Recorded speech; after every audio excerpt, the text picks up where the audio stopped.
रहीम। Dear students, अस्सलाम वालेकुम। बेटा, आज जो हमारा चैप्टर्स नंबर 1 चल रहा है उसका लेक्चर नंबर है 7, जिसका टॉपिक है हमारे पास force vibrations of simple harmonic oscillator. पहले थोड़ा सा हमें समझना है कि ये सिंपल हार्मोनिक ऑसिलेटर क्या मुख्तलिफ स्ट्रेस पढ़ रहे थे। पहले के अंदर जब हम किसी चीज़ को छोड़ते हैं तो आज़ादाना पेंडुलम की तरह मूव करता है, मज़ीद हम उसको फोर्स नहीं देते तो ये फ्री ऑसिलेटर होता है। लेकिन जब वो मूव करता है तो उसको रिस्टोरिंग फोर्स का सामना होता है। फिर एक टॉपिक हमने पढ़ा था कि रेजिस्टिव मीडियम आ जाए तो रिस्टोरिंग फोर्स के साथ साथ एक अपोजिंग फोर्स भी आ जाती है। लेकिन अब हमारा स्टेप ये है कि हम इस पेंडुलम को या मूव करने वाली बॉडी को छोड़ते हैं, मगर हम उसको ऐसे मूव करवा रहे हैं। ऐसे क्या हम उसको एक दफ़ा छोड़ के फोर्स हटा लेंगे? नहीं, मुसलसल हम उसको धक्का देते रहेंगे। जब मुसलसल हम उसे फोर्स लगाते रहेंगे तो ये हमारी फोर्स के ज़रिए असर मुकम्मल हरकत करेगा। यानी इसका मतलब अब ये vibration under the action of some force, एक फोर्स जो मुसलसल अमल कर रही है, इस वजह से हम इसका नाम रखेंगे फोर्स वाइब्रेशन। तो ऐसे सूरत हाल में ऑसिलेटर के ऊपर कितनी फोर्सेस काम करेंगी? 3 बुनियादी फोर्सेस होंगी। एक बेटा इसके ऊपर कौन सी फोर्स काम कर रही है? Restoring force. ठीक हो गया, ये तो पहले भी हमने पढ़ी है। दूसरी कौन सी होगी? फ्रिक्शन फोर्स, ये हमने पिछले लेक्चर में पढ़ी है। अब एक तीसरी जो इजाफी लगाई है वो कौन सी है? अप्लाइड फोर्स, जिसको हमने यहाँ पे F = F0 sin omega t इस फॉर्म में दिखाया है। ये फोर्स जिस पर अमल कर रही है, अब फोर्सेस की तादाद 3 है तो मजबूरी फोर्स हम क्या कहेंगे? तो रिजल्टेंट फोर्स होगी, पहले क्या होगी? माइनस की एक्स, फिर क्या होगा? माइनस गैमा dx/dt, फिर plus F0 sin omega t। याद रखना ये दोनों में माइनस मौजूद है, इसमें प्लस है, ये हमारी अप्लाइड है। ये वही फार्मूला जो पिछले लेक्चर में हमने पढ़ा -bv वाला। यहाँ b की जगह उसने गैमा कांस्टेंट दे दिया और v की जगह dx/dt। ये हमारे पास वैल्यूज आ गई। सेम कैलकुलेशन आगे बढ़ाते हैं। इस हिस्से में बेटा ये f की कीमत पुट करें md²/dt², ये रिजल्ट सेम है। इसके बाद हम आगे बढ़ेंगे, इस md²/dx को इन वेरिएबल को उधर ले जाते हैं तो प्लस की x plus gamma dx/dt plus F0 sin omega t। अब इस m को हटाने के लिए हम डिवाइड करते हैं थ्रू आउट m से, यहाँ m से डिवाइड कर दी, यहाँ m से, यहाँ m से। अब आपने जैसे पीछे पढ़ा था कि k/m किसको रिप्रेजेंट करता है? ओमेगा0² को। तो वहाँ था b/m, तो हमने लिखा था 2 बीटा। अब भी ऐसा करेंगे कि γ/m को किससे रिप्रेजेंट करेंगे? 2 बीटा से। तो तब यहाँ भी कांस्टेंट वैल्यूज पुट हो जाएगी और यहाँ भी क्या पुट हो जाएगा? कांस्टेंट। अब ज़रा देखिए नीचे क्या यही रिजल्ट बनेगा इसका नाम दे देते हैं, इक्वेशन नंबर क्या होगा? 1। जब इस इक्वेशंस को हम देखते हैं तो इसके इधर तो वही चीज़ मौजूद है, मगर इधर साइन का फंक्शन मौजूद है। बेटा ये जो कम्प्लेक्स नंबर होता है इसका एक रियल पार्ट है जो कॉस में शो किया जाता है, और जो इमेजिनरी पार्ट होता है वो किस में शो होता है? साइन में। इससे पता चलता है कि ये इमेजिनरी पार्ट की इक्वेशन है। अगर आप इसको एक कंप्लीट इक्वेशन बनाए, यानी रियल और इमेजिनरी को मिलाएं, तो फिर जो हमारे पास कंसेप्ट डेवलप होगा वो सेम है। ये रिजल्ट तो सेम लिखेंगे, इस वाले रिजल्ट को थोड़ा सा हम चेंज करेंगे। देखें ये वाला जो साइन ओमेगा टी है, इसकी जगह मैंने क्या लिख दिया है? e⁻∠ जब e⁻∠ आ जाए तो ये आयोटा शो करता है कम्प्लेक्स नंबर को। It contains real part and also imaginary part, यानी cos omega T plus iota sin omega T. So अब हमारी इक्वेशन कंप्लीट होगी, बाकी सेम एज इक्वेशन मौजूद है। इसको सॉल्व करने के लिए इसमें हम एक सपोज जैसे उसमें फंक्शन इंट्रोड्यूस करवाया था ब्यू के नाम से। अब किसके नाम से करेंगे? x के, कुछ वेरिएबल x है, x = xm e⁻∠ ये हमारी x की वैल्यूज होगी। बेटा अगले पेज पे देखिएगा, dx/dt हमने फर्स्ट डेरिवेटिव लिया तो e⁻∠ का डेरिवेटिव क्या बनेगा? ओमेगा। वो मैंने आयोटा से मल्टीप्लाई किया और साथ आयोटा भी मल्टीपल होगा। इसी तरीके से जब दोबारा डेरिवेटिव लेंगे तो ये फॉर्म हो जाएगी। तो यूँ 2 डेरिवेटिव्स का ये रिजल्ट, यहाँ वाला और यहाँ वाला और ये x वाला, ये 3 उठाएंगे, इक्वेशन नंबर 2 में क्या करेंगे? पुट कर देंगे। तो ये बेटा यहाँ पे मैंने वो रिजल्ट पुट कर दिया। अब जरा गौर से देखिए, इसमें से एक चीज़ कॉमन है जो कैंसिल हो सकती है, e⁻∠ यहाँ से, यहाँ से और यहाँ से और यहाँ से हमने इसको ड्रॉप कर दिया। बाकी रिजल्ट आपके पास से मौजूद है। इसमें से फिर देखिए xm कॉमन है, यस। थोड़ी सी तरतीब सेट की, ओमेगा0² प्लस से पहले लिख दिया, ओमेगा² को मैंने से बाद में, ये हमारे पास फॉर्म आ गए। इसमें से अगर x से मालूम करना चाहता हूँ तो ये बेटा फैक्टर जो खड़ा है इसको मैं इसके नीचे क्या करूँगा? डिवाइड। तो यूँ डिवाइड करने के बाद ये हमारे पास xm का फॉर्म हासिल होगी। अब इस xm में F not over this form दिए। इसको मजीद सॉल्व करने का क्या है, क्योंकि ये कम्प्लेक्स नंबर है तो हम इसको कम्प्लेक्स कॉन्जुगेट की मदद से हल करेंगे। और वो तरीकाकार क्या होता है वो समझते हैं। अगर लिखो ना a प्लस आयोटा b, तो इसको मल्टीप्लाई और डिवाइड करेंगे a माइनस आयोटा b से, यानी उसके कम्प्लेक्स कॉन्जुगेट से डिवाइड भी कर लेंगे, मल्टीप्लाई भी। तो बेटे इसमें ये कौन सा पार्ट है, रियल पार्ट, ये कौन सा पार्ट है, इमेजिनरी। मैंने फिर वो लिखा। अब देखो आगे देखो, यहाँ माइनस है, यहाँ क्या है, प्लस है, यहाँ प्लस है तो यहाँ क्या है, माइनस है। तो हमने इसका कम्प्लेक्स कंजुगेट लेके उससे डिवाइड भी कर लिया, मल्टीप्लाई भी किया, यानी इसका ये कम्प्लेक्स कंजुगेट है। क्लियर। अब बेटा ये इससे मल्टीप्लाई होगा और ये इससे मल्टीप्लाई होगा। कम्प्लेक्स कंजुगेट जब मल्टीप्लाई होता है तो सिंपल फार्मूला होता है a plus iota b multiple a minus iota b is equal to a square plus b square. उसी फॉर्म के मुताबिक इन दोनों का स्क्वायर यहाँ आ जाएगा, इन दोनों का स्क्वायर आपके पास यहाँ आ जाएगा, और ये माइनस, इसमें पहले माइनस थी, आयोटा स्क्वायर की वजह से माइनस किस में चलेगी, प्लस में। ये रिजल्ट हमारे पास आ गया। अब इस रिजल्ट को थोड़ा सा एक्सपेंड करके लिखा गया, जिसको पढ़ते वक्त बाज़ का बंदा कन्फ्यूज सा हो जाता है। बेटा याद रखना है कि ये इसके ऊपर भी डिवाइड हो रहा है, इसकी भी डिवाइड हो रहा है, इसके ऊपर भी डिवाइड हो रहा है, लेकिन यहाँ थोड़ा सा समझने वाली बात ये है कि ये दोनों आपस में मल्टीप्लाई हो रहे हैं और आपस में दोनों क्या हो रहे हैं, सब्ट्रैक्ट हो रहे हैं। इस वजह से पहले जब इस पर डिवाइड लिखेंगे तो बाहर लिखेंगे, और मल्टीप्लिकेशन के लिए आप लोग एक बड़ी ब्रैकेट का निशान शो कर दें।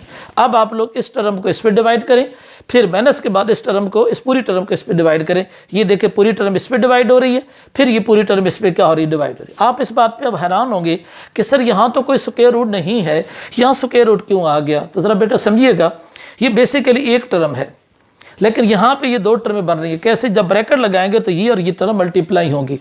जब आप इसको मल्टीप्लाई करेंगे तो ज़ाहिर ये स्क्वायर बनेगा, और जब स्क्वायर बनेगा तो उसको रिप्लेस करने के लिए क्या लिया गया, स्क्वायर रूट। यानी ये तो नहीं कर सकते कि ऊपर स्क्वायर नहीं है और नीचे हम मल्टीप्लाई करें तो स्क्वायर बन जाए, ऐसा नहीं है। तो यहाँ बाहर भी लिखा, अंदर भी लिखा। तो जब अंदर और बाहर लिखेंगे तो फिर वो किस फॉर्म में लिखेंगे, स्क्वायर रूट में, ताकि हम मल्टीप्लाई करें तो वही आंसर बरकरार रहे। ये हमारे पास एक रिजल्ट आ गया। इस रिजल्ट में जो इंपॉर्टेंट चीज़ है बेटा वो ये है कि ये सा रियल है, ये सा क्या है, इमेजिनरी है। तो अब वो कहता है कि ये फॉर्म तो हम सेम ऐसे लिख लें, मगर ये जो हिस्सा है ये आप लोगों को नज़र आ रहा है, ये पार्ट्स, इसको हम नाम दे दिया है cos फाई। ये जो पार्ट हमें नज़र आ रहा है इसको हमने क्या नाम दे दिया, sin फाई। तो हमारा आयोटा छोड़ के बाकी के नाम sin फाई। तो रिजल्ट हमारे पास बन गया XM F not over M is equal to this into cos phi plus क्या होगा, आयोटा sin फाई। अब जानते हैं ये cos phi iota sin phi को अगर हम लिखेंगे कम्प्लेक्स एक्सपोनेंशियल फंक्शन में तो e की पावर आयोटा फाई होगा, यानी ये हमने यहाँ शिफ्ट कर दिया। तो ये सारे का नाम रखा ये, इसके बाद इसको यहाँ शिफ्ट कर लिया। अब ये रिजल्ट बेटा सेम है, उसके नीचे क्या है मौजूद है, इसका नाम दे दिया इक्वेशन नंबर 4। तो इक्वेशन नंबर 4 में हमने क्या चीज़ मालूम की जी बेटा, इसमें हम देख रहे थे इस इक्वेशंस को, तो अब थोड़ा सा दोबारा देखिएगा कि ये वाली चीज़, इसको मैंने कहा cos फाई, तो सो मैंने मेंशन कर दिया इसको नीचे cos फाई में, ठीक हो गया। ये वाली चीज़ मैंने कहा इसको sin फाई, तो ये नीचे मेंशन कर दिया sin फाई, ताकि अब हमें थोड़ा क्लियर हो जाए कि हमने इनको खुद सपोज कर लिया कि ये cos फाई है और इसका नाम क्या रख दिया, sin फाई। इस बुनियाद के ऊपर हमने ये कीमत हासिल की।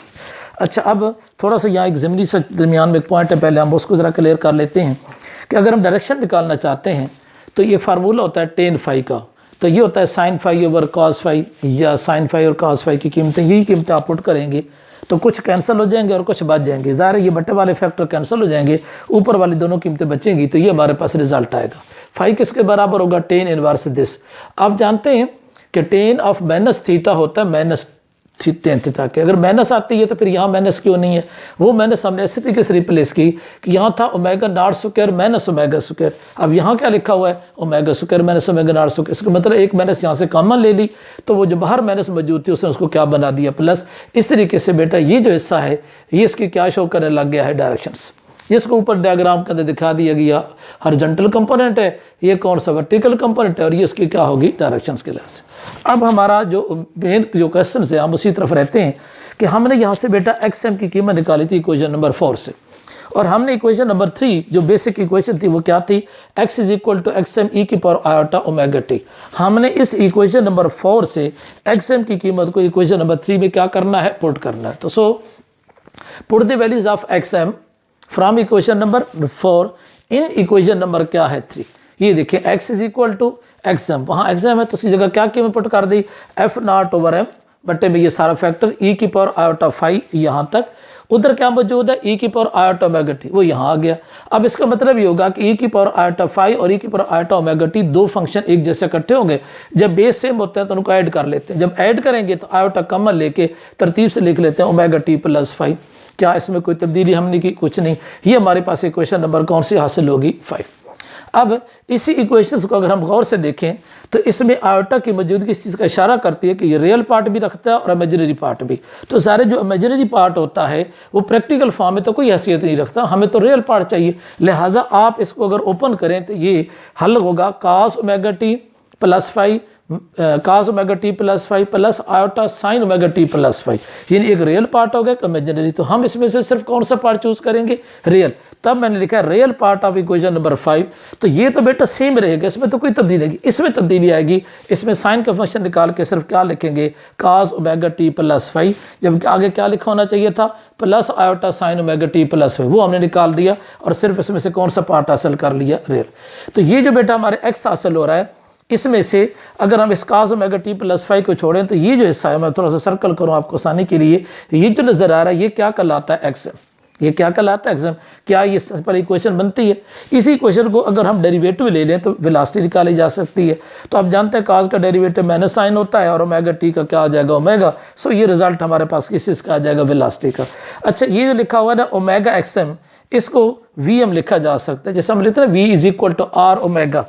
ठीक है, तो आम जगह पे हम क्या लिखेंगे? v is equal to x M omega. ये r बुनियादी तौर पे एम्पलीट्यूड को शो कर रहा होता है। ठीक है, तो यहाँ पे हमारे पास ये कीमत आ जाएगी क्वेश्चन नंबर 7। अब 6 में क्या निकाला हमने? एम्पलीट्यूड, और 7 में क्या निकाला हमने? वेलोसिटी, यानी 6 वाले का डेरिवेटिव लेके 7 वाली इक्वेशन वेलोसिटी की हासिल की। ओके हो गया। अब आगे बढ़ते हैं, थोड़ी सी स्पेसिफिकेशन कि एम्पलीट्यूड जो हमारी कीमत दी गई वो क्या था। तो ऊपर हमने शो किया था सर्कल में, तो नीचे में लिखा amplitude X M is equal to F not over M is equal to this. क्या मैंने ये कीमत नीचे लिख दी? दैट्स ओके, कुछ नहीं। अब आगे कहता है वेलोसिटी मालूम करें, तो वेलोसिटी का फार्मूला देखें, v is equal to x M omega, यानी एक्स एम की कीमत को ओमेगा से मल्टीप्लाई कर दें तो जस्ट क्या बन जाएगा? वेलोसिटी। देखिए मैंने सेम कीमत लिखी, साथ किससे मल्टीप्लाई किया? ओमेगा से। ये वेलोसिटी की इक्वेशन, ये किस चीज़ की होगी? एम्पलीट्यूड की। That's okay. आगे बढ़ते हैं। एम्पलीट्यूड वेरी करता है फ्रीक्वेंसी के साथ साथ। ये उस ज़ाहिर अप्स एंड डाउन का अमल है जिसमें रेजोनेंस का अमल देखा जाता है। तो इसके 3 स्टेप हम जिक्र करते हैं कि इसकी जो फ्रीक्वेंसी है वो ओरिजिनल फ्रीक्वेंसी से लेस है। ओमेगा लेस देन क्या है? Omega naught. तो फिर क्या होगा? तो फिर ओमेगा नॉट जो कि छोटा फैक्टर होगा, इसको हम लोग क्या मान लेंगे? 0। तो हम अपने जो एम्पलीट्यूड की इक्वेशन ज़रा उसमें देखें, इस इक्वेशन को गौर से देखें। इसके अंदर अगर बेटा हम ओमेगा की कीमत को 0 पुट कर देते हैं तो ये देखें, ये टर्म 0, ये टर्म 0, सिर्फ क्या रह जाएगा? Omega not square.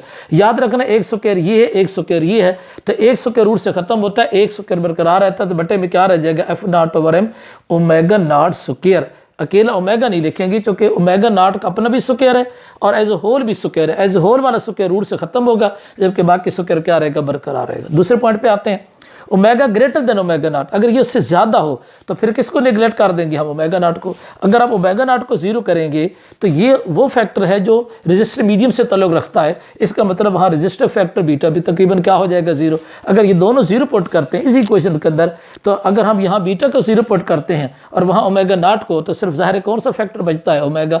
लिहाजा उसी रिजल्ट के मुताबिक यहाँ कौन सी कीमत रह जाएगी हमारे पास? Omega square. ये हमारे पास एक और रिजल्ट आ जाएगा।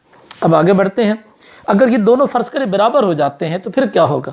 तो बेटे इन दोनों में जब ये 2 बराबर होंगे तो ये रिजल्ट क्या हो जाएगा? 0। बाकी यही कीमत आपके पास बचेगी और यही कीमत उसने नीचे लिखी है। आप कहेंगे यहाँ स्क्वायर क्यों नहीं हटाया? तो बेटा ये चूँकि सिंगल स्क्वायर थे, ऊपर रूट मौजूद है, रूट की वजह से सिंगल स्क्वायर खत्म हो जाएगा। ये हमारे पास एक और रिजल्ट आएगा। अब ये देखें, ये पहला ऐसा वो है जिसमें ग्राफ इंक्रीज कर रहा है। ग्राफ क्या कर रहा है? इंक्रीज। दूसरा ऐसा वो है जिसमें ग्राफ क्या कर रहा है? डिक्रीज। याद रखें कि जब इसको हल करेंगे तो ये नेगेटिव साइन में एक्सप्रेस होता है हमारी बेसिक इक्वेशन में। आमतौर बुक्स वाले नहीं करते, लेकिन ये डिक्रीजिंग है। ये क्या है? इंक्रीजिंग है। तो जब ये फैक्टर्स आता है omega less than omega naught का, तो एम्पलीट्यूड बढ़ रहा होता है, ऊपर की तरफ क्या करता है? बढ़ता है।